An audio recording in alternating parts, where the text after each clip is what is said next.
أصحاب الجنة أن أفيضوا علينا من الماء أو مما رزقكم الله قال إن الله حرمهما على الكافرين. Surah Al-A'raf ini menggambarkan kepada kita semua tentang bagaimana kondisi nanti di hari kiamat antara penghuni surga dan penghuni neraka. Penghuni surga akan berada dalam kenikmatan, sedangkan salah satu siksaan bagi penghuni neraka adanya rasa kehausan atau kekeringan yang dirasakannya. Kemudian mereka akan berkabar kepada orang-orang penghuni surga yang mereka lihat, wahai kalian penghuni surga, wanada ashabun nari ashabal jannah, wahai penghuni surga, kasihlah kami air sedikit saja. An afyudu alaina minal ma, wahai penghuni surga, berikan kami setetes air saja untuk melegakan sedikit daripada dahaga kami. Kami sudah kekeringan di sini, kami sudah merasa kehausan di sini. Au mimma razaqakumullah, kata penghuni neraka, atau sedikit daripada apa yang Allah rezekikan kepada kalian wahai penghuni surga. Apa jawaban penghuni surga? Wahai saudaraku, wahai tetanggaku yang dulu di dunia, wahai engkau yang aku sayangi dulu di dunia, memang di dunia aku mungkin mampu menolongmu, mungkin di dunia aku mungkin mampu memberimu bantuan, tapi qala innallaha harramahuma 'alal kafirin, sekarang Allah mengharamkan saya untuk menolong kalian. Begitulah keadaan daripada penghuni surga dan penghuni neraka nanti kelak di akhirat. Bagaimana penghuni neraka meminta setetes air, segelas air, atau sedikit daripada rezeki yang diberikan Allah kepada penghuni surga. Jikalau tadi Ustadz Kasif Hir, guru kita mengatakan bagaimana orang-orang dapat mudahnya masuk ke dalam surga. Lalu suatu ketika Rasulullah SAW sedang berkumpul bersama para sahabatnya. Tiba-tiba Rasulullah SAW bersabda kepada para sahabatnya mengatakan, ta'awwadhu billahi min jubbil huzn. Wahai sahabatku, minta perlindunganlah kepada Allah kalian daripada jubbil huzn, daripada lembah kesedihan. Bertanya para sahabat, ya Rasulullah, ma jubbul huzn, apa itu lembah kesedihan ya Rasulullah? Kami baru dengar dengan istilah lembah yang dipenuhi dengan kesedihan. Jubbul huzn, lembah kesedihan, kata Rasulullah SAW, adalah suatu lembah di dalam neraka jahanam, yang mana neraka jahanam pun berdoa kepada Allah sampai dikatakan 400 kali dalam satu hari berdoa kepada Allah, ya Allah jauhkan jubbul huzn daripadaku, ya Allah jauhkan aku berlindung kepadamu ya Allah daripada jubbul huzn. Sedangkan neraka jahanam pun minta sama Allah, ya Allah aku takut terhadap jubbul huzn. Padahal dia berada di dalam neraka jahanam. Bahkan di riwayat lain dikatakan 400 kali atau disebutkan 70 kali mereka meminta kepada Allah, ya Allah jauhkan yang namanya lembah kesedihan kepadaku. Lalu kata para sahabat kepada Rasulullah SAW, kepada baginda Nabi Muhammad SAW, ya Rasulullah, lalu siapakah orang-orang yang akan masuk ke dalam jubbil huzn ini? Siapa orang-orang yang akan masuk ke dalam lembah kesedihan ini? Ya Allah, sedih rasanya ingin menjawab pertanyaan ini. Kata Rasulullah SAW, orang-orang yang masuk ke dalam lembah kesedihan ini adalah para qurra, para qari, para pembaca Al-Quran, yang ketika membaca Al-Quran ada riya di dalam dirinya. Semakin orang berteriak Allah, maka semakin timbul riya di dalamnya. Berarti yang disebutkan oleh hadis Rasulullah SAW, mengapa disebut kesedihan? Karena kalau orang berbuat maksiat masuk neraka wajar. Tapi ini adalah orang yang berbuat ibadah tapi masuk neraka. Para ulama yang menjual Al-Quran demi jabatannya.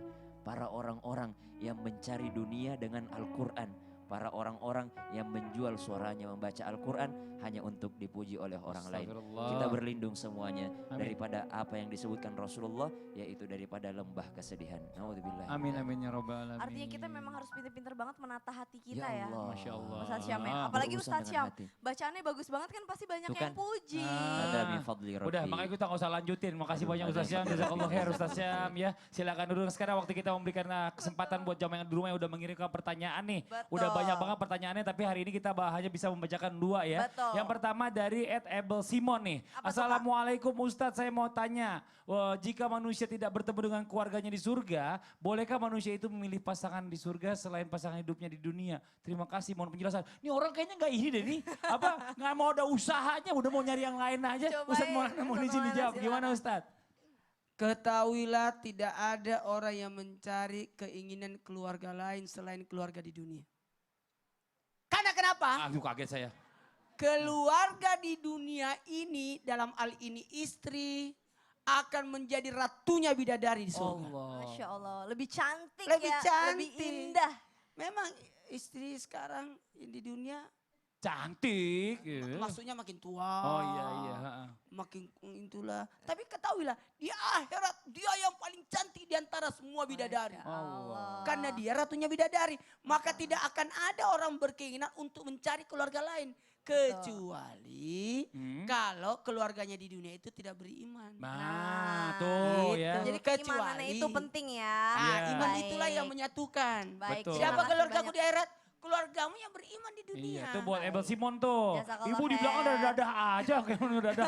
Ibu yang di belakang Ustadz mau dadah. Baik, kita lanjut ya Kak ya Iya, ke iya, pertanyaan iya. berikutnya Ibu ya. aja di sini mau kelihatan keluarga di dunia. Iya, apalagi di akhirat insya Allah. Kita sekarang akan membacakan nih pertanyaan yang masuk ke dalam sosial media kita dari @ridasyam05. Assalamualaikum, aku mau tanya kalau jika kita ingin menikah tapi banyak rintangan sampai-sampai selalu tertunda, apakah itu dibilang bukan jodoh? Tolong dijawab soalnya Itu aku bukan- bingung. bukan jodoh atau bukan Wassalamualaikum jodoh? warahmatullahi wabarakatuh. Bukan jodoh, tuh salah ngetik dia typo. Ada bukan gitu loh. Ustazah Lulung silahkan. Iya, terima kasih untuk yang bertanya. Gimana sih kita tuh kayaknya pengen nikah, ya kan, jodoh, udah kenal ini, kenal itu, kayaknya tertunda melulu.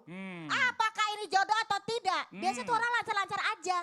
Kita harus ingat dalam satu doa yang kita baca. Allahumma la mani alima ataita wala mu'tiya lima mana'ta wala yang fauzal jadi mingkal jadu. Tidak ada yang bisa menghalangi kalau memang itu adalah rezeki kita. Kalau ternyata tertunda berarti Allah punya rencana lain.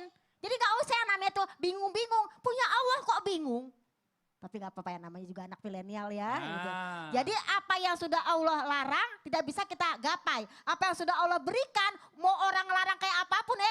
Wala mu'tiya lima manata, kalau udah mau dikasih gak ada yang bisa ngelarang-larang. Jadi artinya Gak ada yang bisa jodoh, larang-larang gitu. jadi artinya jodoh atau bukan jodoh itu ya Ah. dilihat itu dimudahkan atau enggak sama Ah, Allah. kalau dimudahkan jodoh insya Allah, kalau enggak berarti ada apa di dalamnya. Atau ada yang lebih baik untuk dia. Istilahnya adalah kalau jodoh nggak kemana gitu ya. Jelas. Sih. Kalau jodoh Semoga nggak cukup kemana. menjawab ya pertanyaan dari teman-teman di sosial media. Terima Amin, kasih ya. banyak. Dan Makasih sekarang banyak. kita mau langsung masuk kemana nih Kak? Kita lanjut lagi langsung kita amalan dan doa nih yang ampuh agar api neraka haram menyentuh kulit kita. Dan surga menjadi lebih mudah untuk diraih. Amin. Wah, apa sih amalan dan doanya? Langsung kita panggil guru kita kembali yang terhormat Ustadz Kasif Fir. Mohon izin waktu silakan.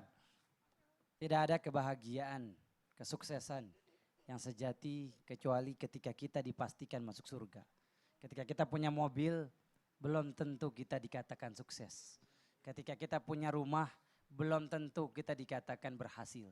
Tapi kalau mau pasti dikatakan berhasil dan sukses ketika kaki kita menginjakkan surga. Itulah orang yang sukses, itulah orang yang berhasil. Allah Subhanahu wa taala berfirman, "Faman zuhziha 'anil nar wa udkhilal jannata faqad faz." Siapa yang dijauhkan dari api neraka, dimasukin ke surga, baru itu orang yang berhasil. Baru itu orang yang menang, baru itu orang yang bahagia. Dan mudah-mudahan kita semua masuk surga, amin. Walaupun gak punya rumah di dunia, yang penting punya rumah di surga. Lihat, istri Fir'aun tinggal di istana. Tukang sisirnya ada karyawan yang nyisirin dia, berarti orang kaya apa orang miskin? Ibu kalau nyisir disisirin apa nyisir sendiri? Ini istri Fir'aun, betapa senangnya dia di dunia. Seluruh pegawai, stafnya banyak. Tapi di dalam rumahnya gak ada keimanan. Punya suami yang kafir. Punya suami yang gak beriman kepada Allah. Akhirnya dia berdoa kepada Allah agar pengen punya rumah di surga. Artinya apa? Rumah di dunia semewah apapun akan kita tinggalkan. Mau rumahnya di Pondok Indah. Pondok Gede Ustaz Maulana. Pondok Aren. Oh ya, 1 hektar. Ya, kita punya pembantu yang begitu banyak, tapi rumah di dunia nggak akan kekal abadi. Tapi kalau rumah di surga abadi, selama-lamanya. Yang mana kalau kita sudah masuk, capek ibadahnya kita udah hilang. Sekarang kita pegel nih. Saya lihat ibu-ibu nih. Ya kakinya tadi udah ganti gaya 30. Kenapa? Karena kena asam urat. Nanti di surga, di jannah, sakit kita udah nggak ada lagi. Kita akan jadi orang yang sehat selalu. Sekali minum aus selama-lamanya kita hilang. Makanya kata Rasulullah SAW minta surga, nanti surga minta agar dimasukkan ke dalam surga. Jauhi dari neraka, minta dijauhkan dari neraka, nanti neraka minta agar kita dijauhkan dari neraka. Gimana doanya? Allahumma inni as'aluka ridhaka wal jannah. Allahumma inni as'aluka ridhaka wal jannah wa na'udzubika min sakhatika wan nar. Barang siapa yang minta surga, surga minta sama Allah, ya Allah masukin orang ini. Siapa yang minta berlindung ke neraka, neraka bilang Allahumma ajirhu minan nar, ya Allah jauhkan dia dari neraka. Dan mintanya 3 kali. Siapa yang minta surga 3 kali, surga minta sama Allah agar dimasukkan ke dalam surga. Siapa yang berlindung kepada Allah dari neraka 3 kali, maka bacanya berapa kali?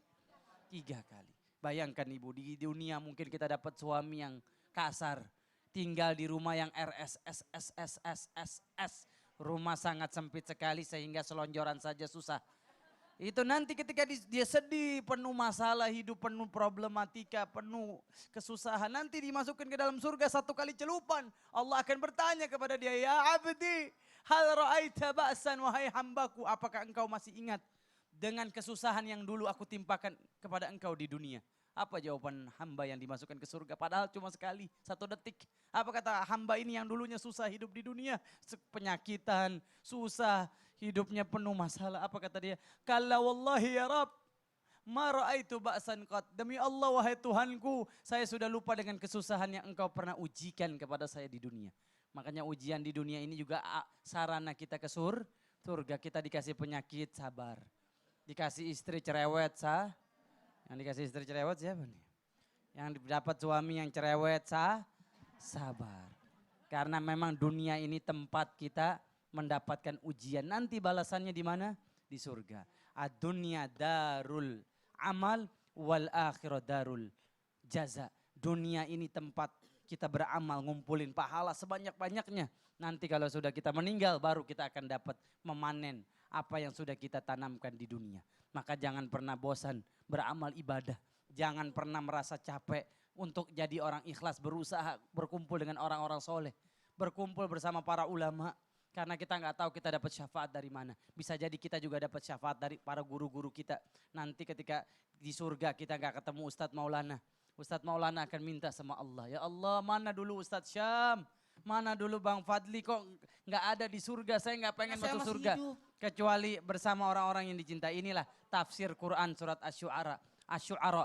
Fama lana min syafi'in wala sadiqin hamim. Orang-orang kafir itu nyesel di dunia nggak berteman dengan orang-orang baik. Orang-orang kafir itu menyesal di dunia nggak punya teman orang soleh. Sehingga di akhirat dia nggak punya syafaat yang bisa memasukkan ke surga. Di antara amalannya bersahabat dengan orang-orang soleh. Masya Allah, tabarakallah. Menjadi penghuni surga atau neraka. Dahulu kakek kita Nabi Adam alaihissalam, manusia pertama, berasal dari surga. Kalau begitu kembalilah ke surga. Idul Fitri, kembali kepada fitrah. Berusahalah untuk kembali ke fitrah kita. Fitrah kita adalah penghuni surga. Kemudian, ya Allah ya Karim, para syuhada, orang yang mati syahid, bolak-balik ke surga. Apanya bolak-balik? Rohnya. Berarti sudah ada surga itu. Tapi masih berupa surga, tapi kita bolak-balik dalamnya. Akan memasuki sesuai dengan amal perbuatan dan ridha Allah. Masya Allah, Alhamdulillah ya. Alhamdulillah. Demikian perjumpaan kita hari ini nih. Semoga apa yang kita pelajari hari ini bermanfaat untuk kita semua. Amin. Terima kasih banyak buat guru-guru kita yang sudah memberikan kita pencerahan pada pagi hari ini. Dan insya Allah Allah ridho untuk kita semua mudah dalam memasuki jannahnya. Amin amin ya Allah ya Rabbal Alamin. Mohon maaf apabila ada salah-salah kata. Sekarang saatnya saya Caca Fredrika mohon pamit undur diri dan Saya Fadli. Wabillahi taufiq wal hidayah. Assalamualaikum warahmatullahi wabarakatuh.